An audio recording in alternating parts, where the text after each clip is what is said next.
Las mujeres que aman demasiado, de Robin Norwood. Capítulo 8. Cuando una adicción alimenta a otra. Hay mucho dolor en la vida, y quizá el único dolor que se puede evitar es el que proviene de intentar evitar el dolor. R. D. Lane. En el peor de los casos, las mujeres que amamos demasiado somos adictas a las relaciones hombre-adictas, intoxicadas de dolor, miedo y anhelo.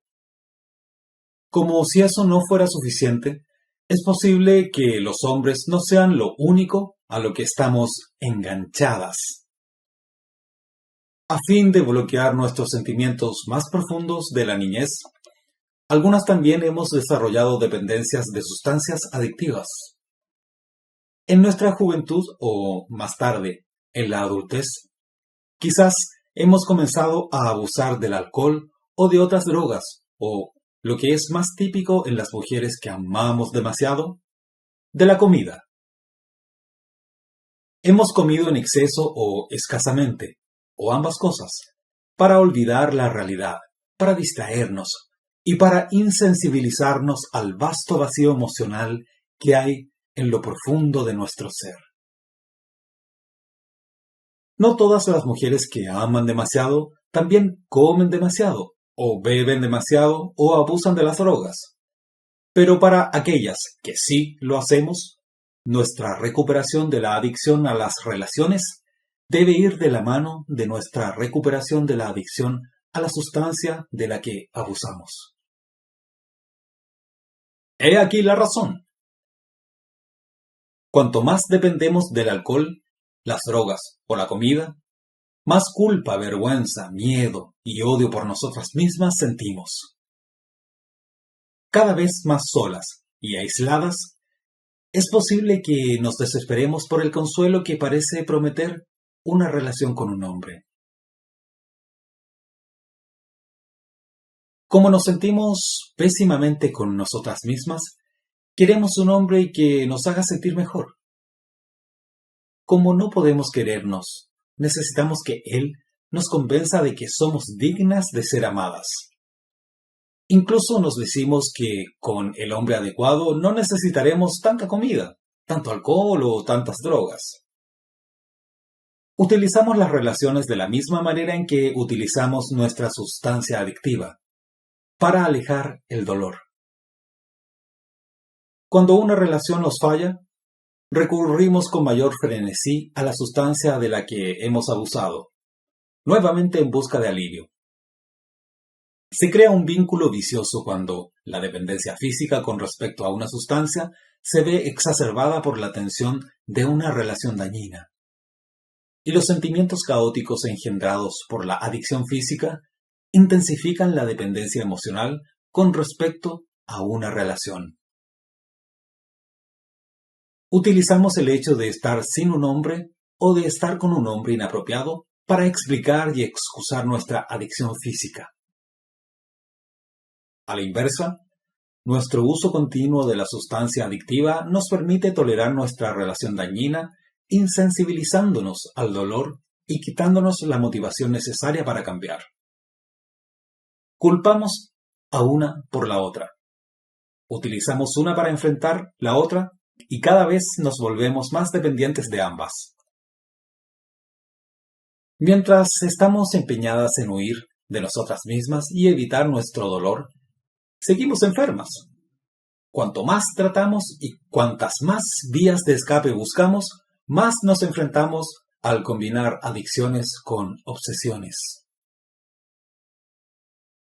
A la larga descubrimos que nuestras soluciones se han convertido en nuestros problemas más graves. Al necesitar mucho alivio y no encontrarlo, a veces podemos empezar a enloquecer un poco. Estoy aquí porque me envió mi abogado. Brenda casi susurraba al hacer esta confesión en ocasión de nuestra primera cita. Bueno, tomé algunas cosas y me atraparon. y a él le pareció una buena idea que consultara a un profesional. Prosiguió en tono de conspiración. Quedaría una mejor impresión cuando vuelva a la corte, si ellos creen que estoy consultando a alguien para analizar mis problemas. Apenas tuve tiempo de asentir antes de que ella prosiguiera deprisa. Excepto que, bueno, ya no creo tener ningún problema. Tomé un par de cosas de una pequeña farmacia y olvidé pagarlas. Es horrible que piensen que las robé, pero en realidad fue un descuido. Lo peor de todo es la vergüenza. Pero yo no tengo verdaderos problemas, no como algunas personas. Brenda me estaba presentando uno de los desafíos más difíciles del trabajo de consejera. Una paciente que no tiene motivación suficiente para buscar ayuda, que incluso niega necesitar ayuda y, sin embargo, está en el consultorio, enviada por otra persona que cree que el asesoramiento la beneficiaría. Mientras ella conversaba sin cesar, me encontré sin prestar atención a aquel torrente de palabras. En cambio, estudiaba a la mujer en sí.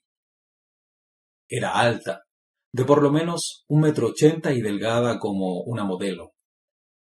Pesaría como máximo 52 kilos. Llevaba un vestido elegante pero sencillo de seda color coral profundo, acentuado con joyas de marfil y oro. Con su cabello rubio color miel y sus ojos verde mar, debería haber sido una belleza. Pero faltaba algo.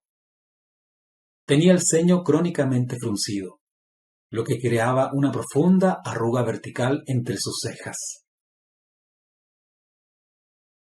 Contenía mucho el aliento y las aletas de su nariz se abrían constantemente, y su cabello, si bien cuidadosamente cortado y peinado, estaba seco y quebradizo. Tenía la piel cetrina y con aspecto de papel, a pesar de su atractivo bronceado. Su boca habría sido ancha y llena, pero ella apretaba los labios constantemente, lo que los hacía parecer finos y leves. Cuando sonreía era como si corriera cuidadosamente una cortina sobre sus dientes, y cuando hablaba, se mordía los labios con frecuencia. Comencé a sospechar que practicaba vómitos autoinducidos junto con un apetito insaciable, bulimia, y o autoinanición, anorexia, debido a la calidad de su piel y de su cabello, además de su extrema delgadez. Las mujeres que sufren desórdenes alimenticios también tienen con frecuencia episodios de robo compulsivo, de modo que esa era otra pista. Yo tenía fuertes sospechas de que era coalcohólica. En mi experiencia profesional, casi todas las mujeres que he visto con desórdenes alimenticios eran hijas de un alcohólico, de dos alcohólicos, especialmente las mujeres que practican bulimia, o de un alcohólico y una persona que come por compulsión. Los que comen por compulsión a menudo se casan con alcohólicos y viceversa, lo cual no resulta sorprendente dado que muchas mujeres que comen por compulsión son hijas de alcohólicos, y las hijas de alcohólicos tienden a casarse con alcohólicos. La persona que come por compulsión está decidida a controlar su comida, su cuerpo y a su pareja con la fuerza de su voluntad. A Brenda y a mí nos esperaba mucho trabajo. «Háblame de ti», le pedí con la mayor suavidad posible, aunque sabía lo que sobrevendría. Como era de esperar, la mayor parte de lo que procedió a decirme aquel día eran mentiras. Que estaba bien, que era feliz, que no sabía qué había sucedido en la farmacia, que no podía recordarlo en absoluto, que nunca antes había robado nada. Luego dijo que su abogado era muy bueno, tal como yo, y que no quería que nadie más se enterara de aquel incidente porque nadie más lo entendería como lo hacíamos el abogado y yo. El halago estaba calculado para que yo me confabulara con ella en que, en realidad, no pasaba nada malo, para que la apoyara en su mito de que el arresto era un error, una pequeña broma inconveniente del destino y nada más. Por fortuna, había bastante tiempo entre la primera consulta y el momento en que finalmente se fallaría su caso. Y como ella sabía que yo estaba en contacto con su abogado, siguió tratando de ser una buena paciente. Asistió a todas las sesiones y, después de un tiempo, poco a poco, empezó a mostrarse más sincera, a su pesar. Cuando eso sucedió, ella experimentó el alivio que sobreviene al dejar de vivir una mentira. Pronto estaba en terapia tanto por ella misma como por el efecto que eso podría tener sobre el juez que oyera el caso. Cuando la sentenciaron, 6 meses suspendida y restitución total, más 40 horas de trabajo comunitario que cumplió en el club de jóvenes local. Estaba trabajando para ser sincera con la misma intensidad con que antes había trabajado para disimular quién era y qué hacía. La verdadera historia de Brenda, que al principio reveló con mucha vacilación y cautela, comenzó a emerger durante nuestra tercera sesión. Parecía muy cansada y ojerosa, y cuando se lo comenté, admitió que esa semana le había costado dormir. Le pregunté qué había provocado eso. Primero culpó al juicio venidero, pero esa explicación no parecía totalmente cierta, de modo que insistí. ¿Hay alguna otra cosa que te preocupe esta semana?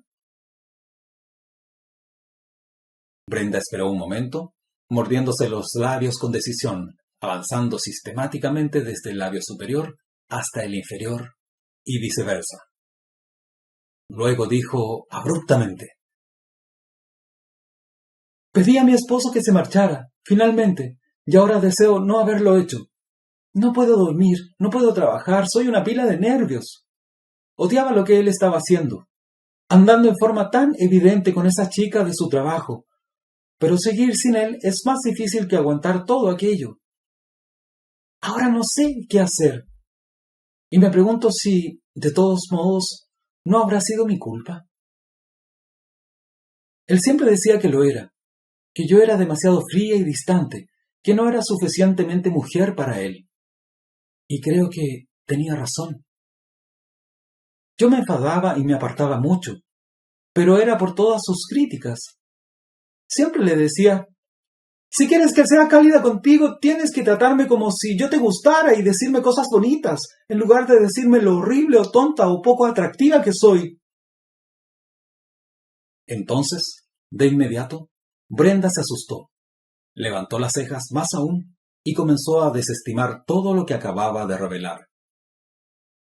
Agitando sus manos bien cuidadas, dijo: en realidad no estamos separados. Solo estamos tomándonos un tiempo lejos el uno del otro. Y Rudy no me critica tanto. Creo que en realidad me lo merezco. A veces vuelvo del trabajo cansada y no quiero cocinar, especialmente porque a él no le gusta lo que cocino. Le gusta tanto lo que cocina su madre que deja la mesa y se va a casa de su madre y no vuelve hasta las 2 de la mañana. Simplemente no tengo ganas de esforzarme tanto por hacerlo feliz cuando, de todos modos, no da resultado. Muchas mujeres la pasan peor. ¿Qué hace él hasta las 2? No puede estar todo ese tiempo en casa de su madre, cuestioné. Ni siquiera deseo saberlo. Supongo que sale con su amiguita, pero no me importa. Prefiero que me deje sola. Muchas veces quiere pelear cuando finalmente llega a casa, y fue más por eso que me dejaba tan cansada para trabajar al día siguiente que por su romance y que al fin le pedí que se marchara. Había allí una mujer decidida a no sentir ni revelar sus emociones. El hecho de que éstas casi gritaban para hacerse oír solo la llevaba a crear más situaciones difíciles en su vida para sofocarlas.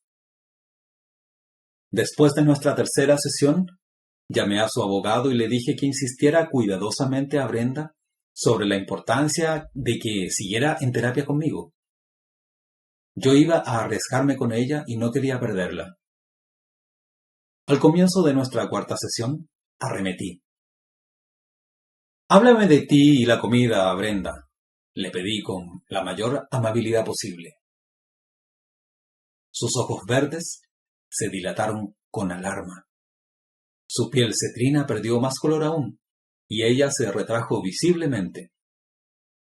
Luego sus ojos se estrecharon, y Brenda sonrió para desarmarme. «¿A qué se refiere?» «Es una pregunta tonta». Le dije lo que veía en su aspecto que me había alertado, y le hablé de la etiología de los desórdenes alimenticios. El hecho de identificarla como una enfermedad compartida por muchas mujeres ayudó a Brenda a colocar su conducta compulsiva en una mejor perspectiva. No me llevó tanto tiempo como había temido hacerla hablar. La historia de Brenda era larga y complicada, y le llevó bastante tiempo separar la realidad de su necesidad de distorsionar, disimular y fingir. Se había vuelto tan experta en aparentar que se había atrapado en su propia telaraña de mentiras. Se había esforzado por perfeccionar una imagen a presentar al mundo exterior. Una imagen que enmascarara su miedo, su soledad y el terrible vacío interior.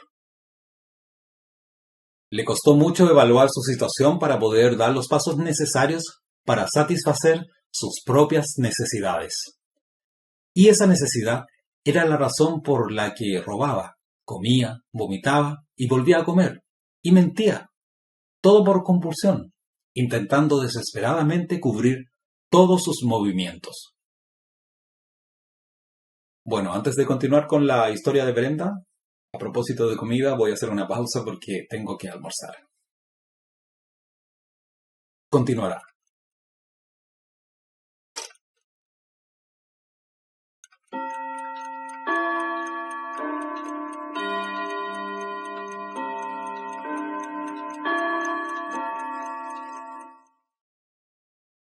Bien, después de un rico almuerzo, continuamos con la historia de Brenda. La madre de Brenda también comía por compulsión y, de acuerdo a lo que Brenda podía recordar, siempre había estado muy excedida de peso. Su padre, un hombre delgado, fuerte y enérgico, que desde mucho tiempo atrás rechazaba el aspecto y la excentricidad religiosa de su esposa, durante años había burlado sus votos matrimoniales. Nadie en la familia dudaba de que fuera infiel, y nadie hablaba nunca del tema. Sabían que era una cosa, pero admitían que era otra. Una violación del acuerdo tácito de la familia. Lo que no reconocemos en voz alta no existe para nosotros como familia y, por lo tanto, no puede lastimarnos. Era una regla que Brenda aplicaba con vigor a su propia vida. Si no admitía que pasaba algo malo, entonces así era. Los problemas no existían a menos que los expresara con palabras. No es de extrañarse que se aferrara con tanta tenacidad a las mismas mentiras e invenciones que la estaban destruyendo. Y tampoco es de extrañarse que le costara tanto estar en terapia.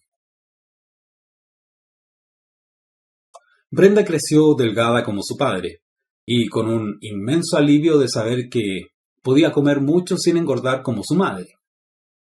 A los 15 años, su cuerpo empezó a revelar de pronto los efectos de la enorme cantidad de comida que ingería. A los 18 años pesaba 108 kilos y estaba más desesperada e infeliz que nunca. Ahora papá decía cosas desagradables a aquella muchacha que había sido su hija favorita. Le decía que, después de todo, estaba resultando como su madre.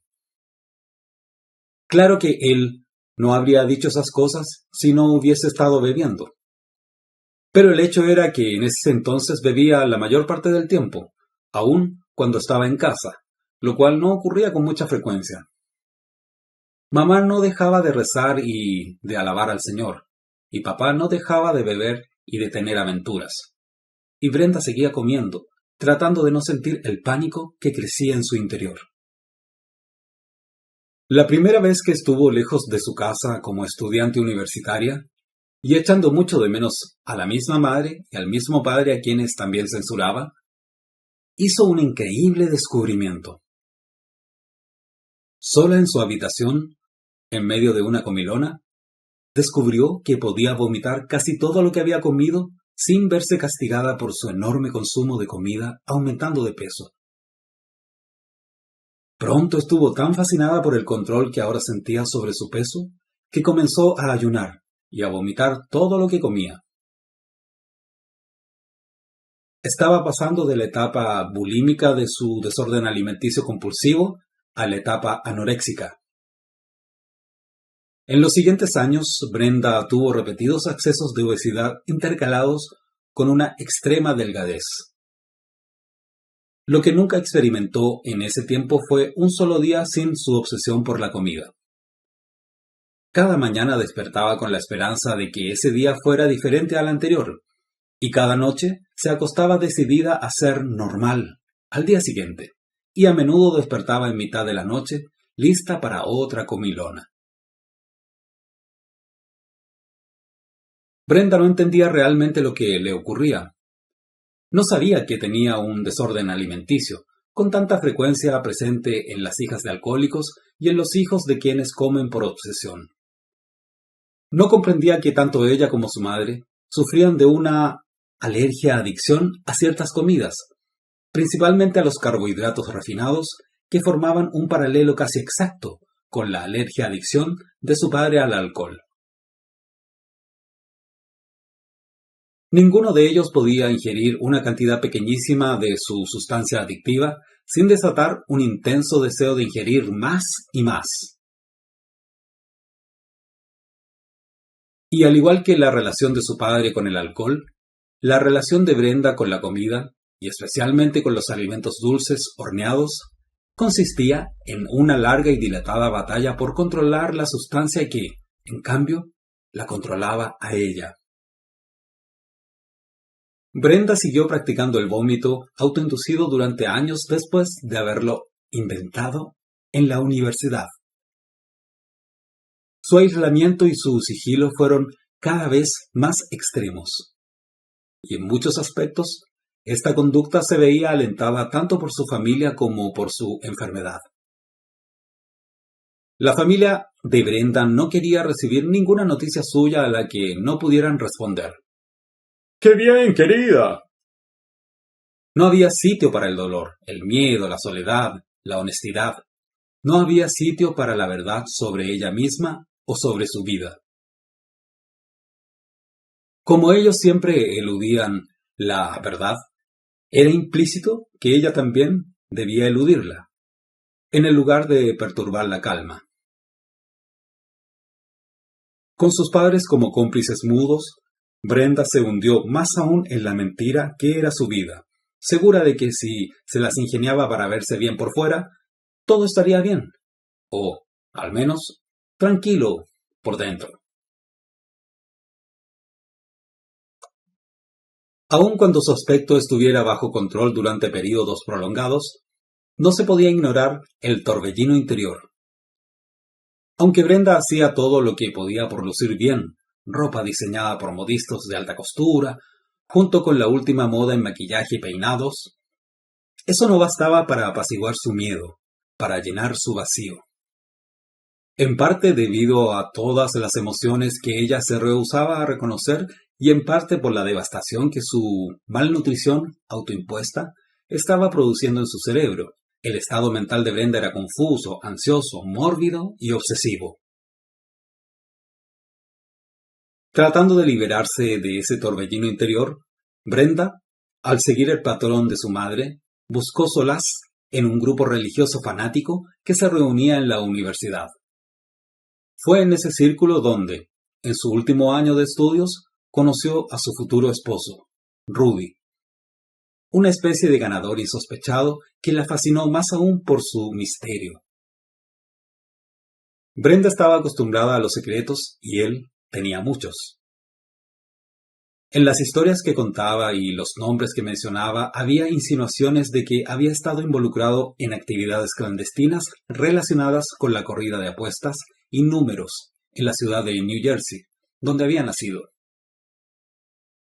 Aludió vagamente a grandes sumas de dinero que había ganado y gastado, automóviles y mujeres resplandecientes, clubes nocturnos, bebida y drogas.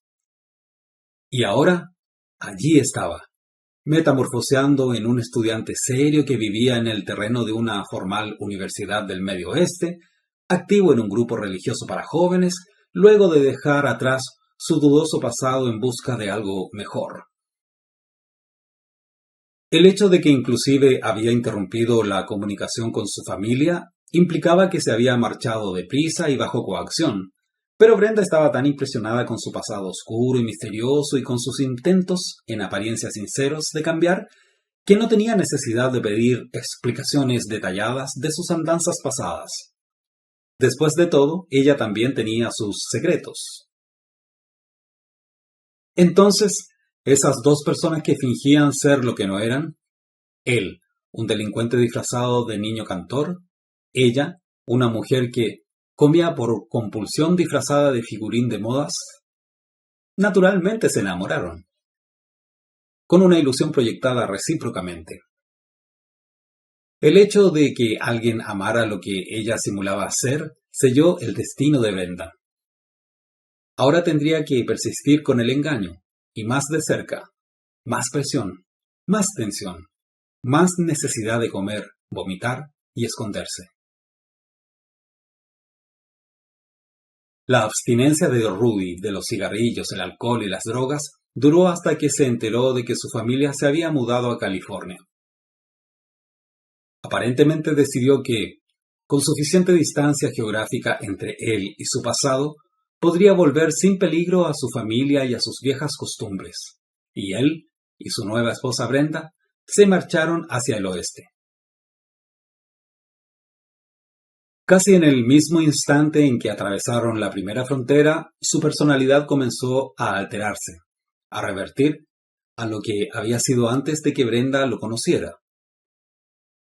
El camuflaje de Brenda duró más tiempo, hasta que ella y Rudy comenzaron a vivir con los padres de él. Con tanta gente en la casa, no podía continuar con sus vómitos autoinducidos. Si bien sus comilonas eran más difíciles de disimular, éstas cobraron impulso bajo la tensión de aquellas circunstancias, y Brenda comenzó a engordar. En poco tiempo aumentó 20 kilos, y la bella esposa rubia de Rudy desapareció en los pliegues matronales del cuerpo cada vez más gordo de Brenda.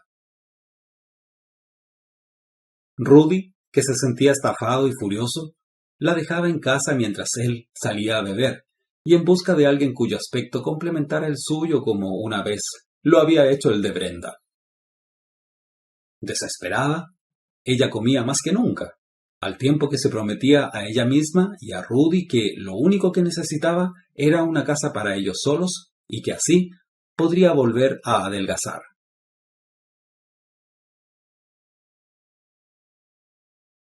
Cuando finalmente tuvieron su propia casa, Brenda comenzó a bajar de peso en forma tan precipitada como había aumentado, pero Rudy rara vez estaba en casa para notarlo. Ella quedó embarazada, y 4 meses más tarde tuvo un aborto sola, mientras Rudy pasaba la noche en otro lugar. Brenda estaba segura de que todo lo que ocurría era por su culpa. El hombre que una vez había sido sano y feliz y que había compartido sus principios y creencias era ahora otra persona, alguien a quien ella no conocía y que no le agradaba. Discutían por el comportamiento de él y por las quejas de ella. Brenda trataba de no fastidiarlo, con la esperanza de que cambiara su conducta. No lo hizo. Brenda no estaba gorda como su madre, y aún así él tenía aventuras como su padre. Sentía pánico por su incapacidad de poner orden en su vida. Brenda había robado cuando era adolescente, no con sus amigos en un asalto compartido al botín del mundo adulto, sino sola, en secreto, y rara vez usaba o conversaba las cosas que robaba. Luego, en su matrimonio infeliz con Rudy, comenzó a robar otra vez, como una forma simbólica de quitar al mundo aquello que no le era dado: amor, apoyo, comprensión y aceptación. Pero sus robos solamente la aislaban más aún, le proporcionaban otro secreto para guardar, otra fuente de vergüenza y culpa. Mientras tanto, su aspecto exterior volvía a convertirse en su mayor defensa para evitar que la vieran tal cual era: una persona temerosa, vacía y solitaria. Una vez más, estaba delgada, y tenía un empleo principalmente para poder comprar la ropa cara que ansiaba. Hizo algunos trabajos como modelo, con la esperanza de que Rudy se sintiera orgulloso de ella. Mientras él se jactaba de su esposa, la modelo, nunca se molestaba en ir a verla caminar por una sola pasarela. Debido a que Brenda recurría a Rudy para obtener aprecio y aprobación, la incapacidad de él de proporcionarle eso redujo más aún la autoestima de ella, que ya era tan marginal. Cuanto menos le daba Rudy, más necesitaba ella que le diera. Brenda se esforzaba por perfeccionar su aspecto, pero sentía que le faltaba algún elemento misteriosamente atractivo que todas las mujeres con quienes andaba Rudy parecían exudar sin esfuerzo. Se presionó más para ser delgada, porque ser delgada significaba ser más perfecta. Además, se volvió perfeccionista en el cuidado de la casa, y pronto estuvo totalmente ocupada con sus diversas conductas obsesivo-compulsivas: limpiar, robar, comer, vomitar. Mientras Rudy estaba fuera de casa, bebiendo y con otras mujeres, Brenda limpiaba la casa a altas horas de la noche y se acostaba con un sentimiento de culpa y fingía dormir si oía el automóvil de Rudy entrando al garage. Rudy se quejaba por su minuciosidad en la casa, y con bastante agresividad deshacía los efectos de la cuidadosa limpieza todas las noches cuando volvía a la casa, fuese tarde o temprano. El resultado era que Brenda no veía la hora de que él se marchara para poder limpiar y acomodar lo que él había desarreglado. Cuando él salía por la noche a beber y a andar de parranda, ella se sentía aliviada. Todo se volvía cada vez más demencial. Su arresto en la farmacia fue, sin duda, una bendición, en el sentido de que creó una crisis que la llevó a la terapia, donde empezó a examinar en qué se había convertido su vida. Hacía mucho tiempo que quería alejarse de Rudy, pero no había podido abandonar su compulsión de reparar la relación perfeccionándose a sí misma. Por irónico que parezca, cuanto más completamente se separaba de Rudy, con más ardor la perseguía él. Le llevaba flores, la llamaba por teléfono.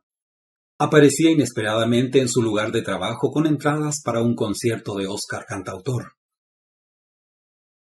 Los compañeros de trabajo de Brenda, que lo conocieron en una de esas actuaciones, pensaban que ella era una tonta al dejar a un hombre tan enamorado y devoto. Hicieron falta 2 reconciliaciones esperanzadas, cada una de ellas seguida por dolorosas rupturas, para que ella aprendiera que Rudy solo quería lo que no podía tener. Una vez que volvieron a vivir juntos como marido y mujer, él pronto reanudó sus aventuras. Durante la segunda ruptura, Brenda le dijo que pensaba que él tenía un problema con la bebida y las drogas. Él se dispuso a buscar ayuda para demostrar que no era así. Durante 2 meses estuvo limpio y sobrio. Volvieron a reconciliarse, y en ocasión de su primera discusión, unos días después, él bebió y pasó la noche afuera. Cuando sucedió eso, Brenda, con la ayuda de la terapia, vio el patrón en que ambos estaban atrapados. Rudy utilizaba la turbulencia deliberada de su relación con Brenda para disimular y justificar su adicción al alcohol, las drogas y las mujeres. Al mismo tiempo, Brenda utilizaba la tremenda tensión generada por su relación como excusa para entregarse a su bulimia y a otras conductas compulsivas. Cada uno utilizaba al otro para evitar enfrentarse a sí mismo y a sus propias adicciones. Cuando Brenda al fin reconoció eso, pudo abandonar la esperanza de tener un matrimonio feliz. La recuperación de Brenda implicaba 3 elementos muy importantes y necesarios.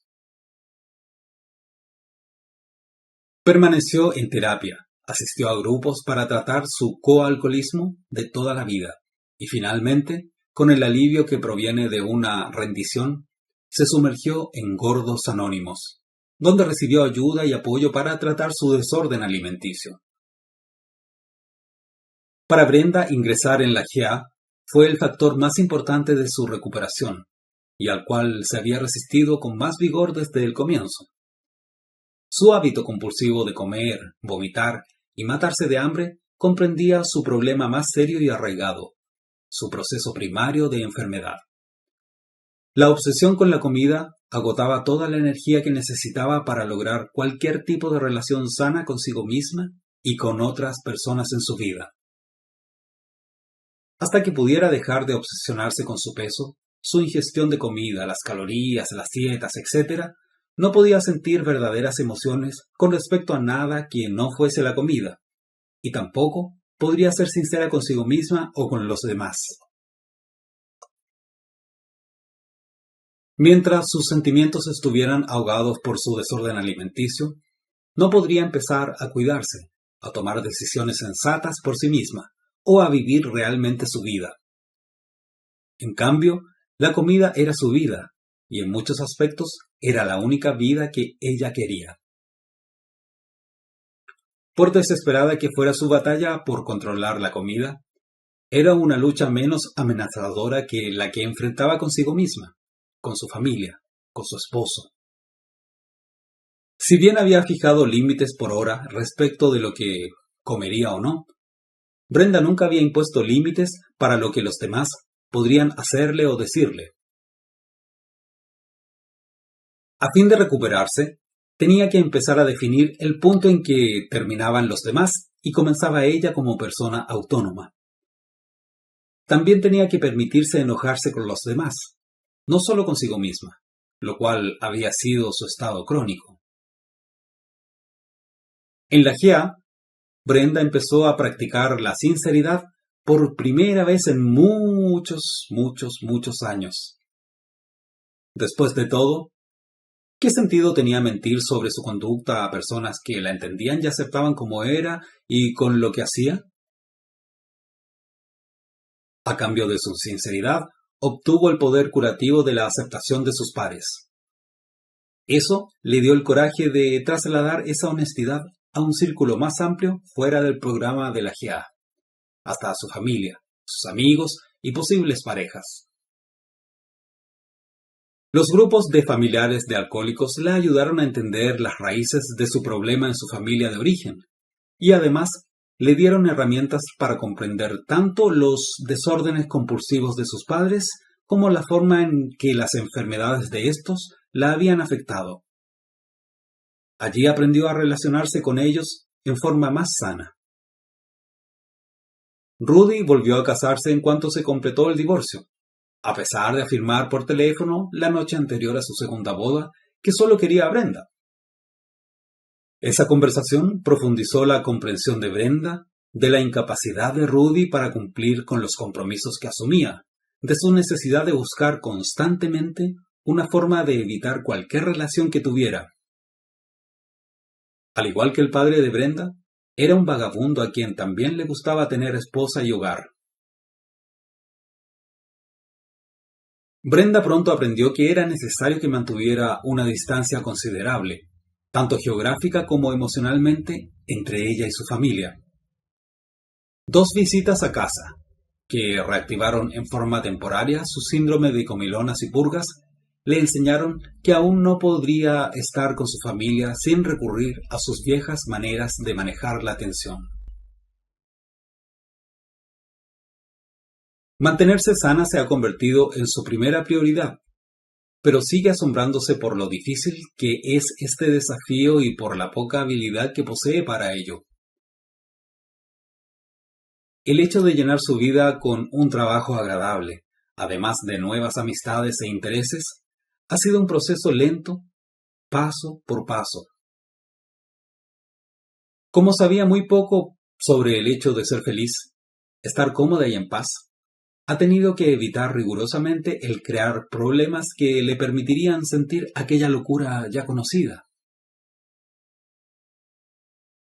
Brenda sigue asistiendo a sus 2 grupos de apoyo y ocasionalmente a sesiones de terapia cuando siente necesidad de hacerlo.